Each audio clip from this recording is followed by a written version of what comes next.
अर्जुन के निवेदन करने पर गंधर्व राज चित्ररथ ने उन सभी पांडव भाइयों को यह बताया था कि भगवान सूर्यदेव की एक पुत्री थी जिसका नाम तप्ती था। वह अपनी तपस्या के कारण ही तीनों लोकों में तप्ती के नाम से विख्यात थी। उस समय तप्ती जैसी रूपवती कन्या तीनों लोकों में नहीं थी, इसलिए भगवान सूर्यदेव बड़े ही चिंतित रहा करते थे, क्योंकि उन्हें तीनों लोकों में तप्ती के विवाह के लिए कोई भी योग्य पुरुष दिखाई नहीं पड़ रहा था। गंधर्व राज चित्ररथ ने पांडवों से कहा कि उन्हीं दिनों पुरुवंश के तुम्हारे पूर्वज राजा ऋक्ष के पुत्र संवरण इंद्र के समान प्रतिभाशाली और सूर्य के सच्चे भक्त थे। इसलिए संवरण को देख भगवान सूर्य देव के मन में धीरे धीरे यह बात आने लगी थी कि यह ऋक्ष पुत्र संवरण मेरी पुत्री के योग्य हो सकता है। एक दिन की बात है, संवरण अपने कुछ मंत्रियों के साथ जंगल में शिकार खेल रहे थे। तभी भगवान सूर्य देव के कहने पर उनकी पुत्री तप्ती भी उस जंगल में विचरण करने के लिए चली आई थी। शिकार खेलते हुए संवरण अपने मंत्रियों और सैनिकों से बिछड़कर अकेले हो गए थे।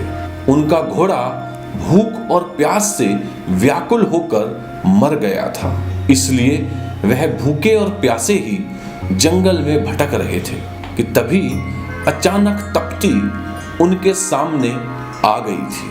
संवरण ने जब उस खूबसूरत तप्ती को देखा तो वह उसे देखते ही रह गए थे और उस पर मोहित होकर अपनी भूख और प्यास भी भूल गए थे। तप्ती की सुंदरता में खोए संवरण को कुछ देर बाद जब चेत आया तब उन्होंने तप्ती से पूछा कि तुम्हारा क्या नाम है और तुम किसकी पुत्री हो और इस जंगल में क्यों विचर रही हो।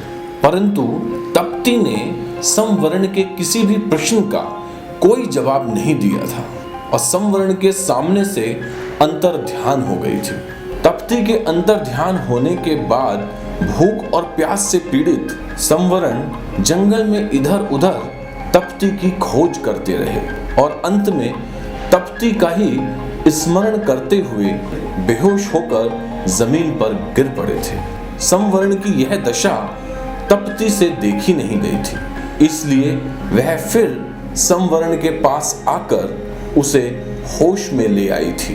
होश में आते ही संवरण ने तप्ती से यह कहा था कि अब मेरा जीवन तुम्हारे हाथों में है। यदि तुम मुझसे विवाह नहीं करोगी तो मैं जी नहीं पाऊंगा। संवरण की यह बात सुनकर तप्ती ने कहा था कि मैं स्वयं किसी से संबंध बनाने के लिए स्वतंत्र नहीं हूँ।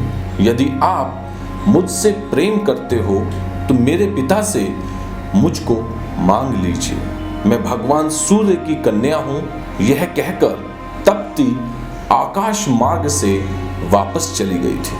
तप्ती के जाते ही संवरण फिर बेहोश हो गए थे। कुछ देर बाद मंत्री और सैनिक संवरण को ढूंढते हुए बेहोश पड़े संवरण तक पहुंच गए थे।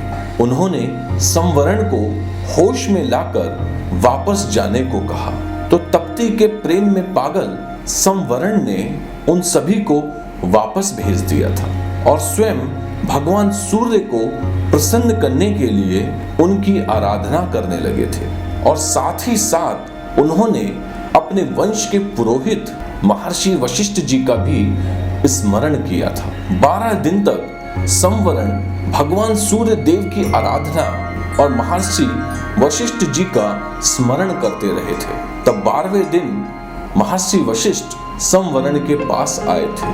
वशिष्ठ जी ने संवरण के मन का सारा हाल जानकर उन्हें यह आश्वासन दिया था कि वह उसका विवाह सूर्य पुत्री तप्ती के साथ कराएंगे। उसके बाद वशिष्ठ जी भगवान सूर्य देव के पास जाकर उनसे मिले थे और उनसे निवेदन करते हुए कहा था कि भगवान, मैं संवरण के लिए आपकी कन्या तप्ती की याचना करता हूँ, क्योंकि मेरे विचार से संवरण आपकी कन्या के योग्य है। भगवान सूर्य देव भी यही चाहते थे। इस कारण उन्होंने महर्षि वशिष्ठ जी की वह प्रार्थना तुरंत स्वीकार कर ली थी और अपनी पुत्री तप्ती को उन्हीं के साथ संवरण के पास भेज दिया था। महर्षि वशिष्ठ ने संवरण के पास वापस आकर उसी वन में तप्ती और संवरण का विवाह करा दिया था। इसके बाद तप्ती और संवरण ने 12 वर्ष तक उसी वन में सुखपूर्वक विहार किया था। उसके बाद जब उनके राज्य में अकाल पड़ने के कारण उनकी प्रजा का नाश होने लगा था, तब संवरण अपनी पत्नी तप्ती सहित अपनी राजधानी वापस आए थे और अपने पुरोहित महर्षि वशिष्ठ जी के तप के प्रभाव से अपनी प्रजा को उस अकाल से मुक्ति प्रदान कराई थी।